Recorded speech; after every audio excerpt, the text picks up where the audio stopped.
I'm incredibly excited to tell you this story. It's a big story and it gets dark. If you're a self-employed tradesperson, run your own business or are thinking of starting your own business, you know how tough this can be. And this is the moment where Charlie Mullins from Pimlico Plumbers almost went bust. It got to the real end, and actually this is a situation that where most people, that's it, they're done. But he managed to make the right decisions, find out the right way how to do it, and create a business that, as you probably know, sold recently for £147 million and over the years has made him so much more money in profits. So here goes a great story with great lessons that if you're self-employed or running a business, you need to know. Charlie Mullins was growing up in Camden. He said he was kind of living up in poor conditions and it was very hard. And he saw a guy who was a plumber, who was making a lot of money. To him, huge amounts of money, and he wanted to know how he did it. And he found out how he did it. Instead of just being in Camden, where Charlie grew up, this plumber was going to the very wealthy areas. He was getting trusted by the locals, liked by the locals, and building a business that way. And Charlie Mullins in 1979, below an estate agent, started Pimlico Plumbers. It was only called Pimlico Plumbers because when people referred to him, they referred to him as that sort of plumber from Pimlico. And so it grew and grew.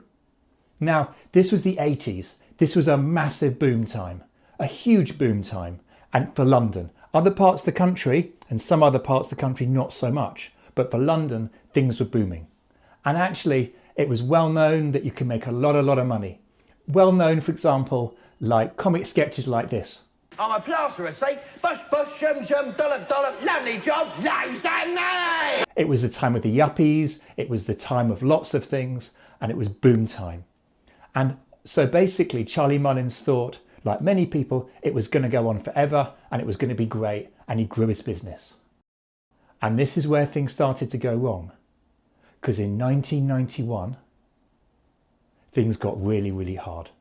There'd been a stock market crash, the economy got bad, his customers didn't have money, they weren't paying him back, and the worst of all, he bought a property which looked like the best thing to do with a 17% interest rate from the banks.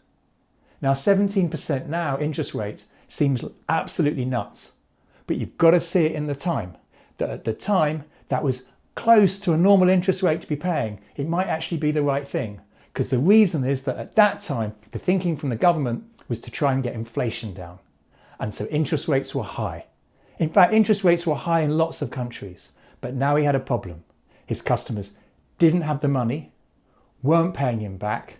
He was owed a lot of money and things were getting and he owed money to the bank and things were hard. And he went to a liquidator and the liquidator said, "It is time to shut up shop." Now, that's serious because although he had to sort of analyse it, if you have more liabilities than assets, you're not allowed to trade.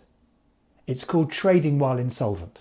And in fact, if you do that, Companies House won't let you open up another company, and it's kind of seen as fraud because you basically could be taking on people, you can't pay them, you're kind of getting on suppliers and you can't pay them. But Charlie Mullins did the right thing. He went to another liquidator who said, "You've got to fight, you can fight," and he analysed it with an accountant who realised that he had a good business. And once an accountant says you've got a good business and you can go ahead and there's a plan which shows that you can pay people, you can continue trading, you're not trading while insolvent, and you can continue. Now, this may seem like nothing, but he was in a hard bind. He was about 39 years old. It looks like he had kids, and it looks like he had put his own property and his own assets on the line for this mortgage. So he was going to be completely gone, completely wiped out, and he had kids. And if you are self-employed or have a business, you know what that means. That's really hard. So he managed, with all this going on, to make the right decisions, to focus and work out what he'd been doing wrong. And over the years, people have been giving him advice, which he hadn't listened to, like many people at that time, because Everything was going so well. You didn't have to listen. The money just rolled in. But he took it calm and he listened to the advice. And using that advice he'd been given by other people over the years that he admits he'd ignored, but by putting it in, he managed to save the business. And that's what we're going to talk about now, because it's relevant not just for that situation. It's relevant if you ever find yourself in a recession, and you will do. It's relevant if you have financial problems in your business, which you will do. And this is the stuff that managed to make Pimlico Plumbers the massive success it is today. So he had a massive problem. He had this loan from the bank and he owed £500,000 to the bank, to creditors and so on. And thinking about that now, with inflation, that's even more in today's money than £500,000. It's a huge amount. He had a loan at 17% interest, and he had a massive problem. And in those days, at that time in the recession in 1991, it was a huge recession. Companies were going bust all over the place. And even worse than that, people who had a property in residential, and I don't know so much about offices, had what's called negative equity, which is that the price of properties had gone down so much that even if you sold your property, you couldn't pay back the mortgage because the property had gone down so much and the mortgage had stayed the same. So there were people out there who couldn't pay him, he owed money, and it was basically going to be really hard. And many people didn't make it through. Furniture companies went bust, home improvement companies went bust, loads of businesses were going bust.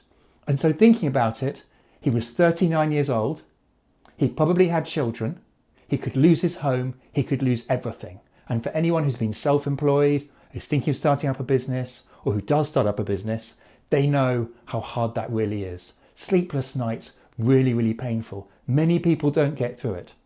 But he had determination, and he thought about what to do, and he'd been given advice over the years, which he admits he hadn't really listened to, probably because the economy had been so good, things were easy, now they were hard.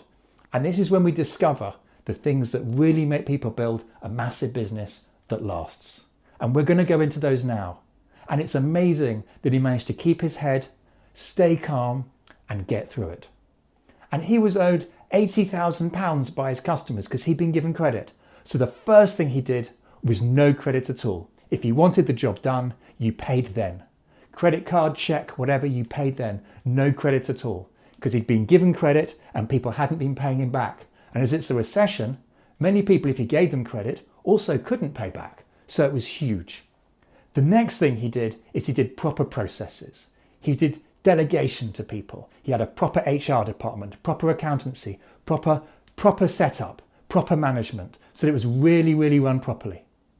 And that's essential. He had been doing things himself. He learned how to delegate and get the right people in. He also realised that he didn't have all the right people. And by that, I mean he had people who were lazy and not caring and not good enough. So he made sure he only had the best people and the people who could do the job. And sadly, he had to let go of people who weren't good enough for the job. And that may sound like a nothing, but it's actually really hard because he's probably working in this place more than he's seeing his family.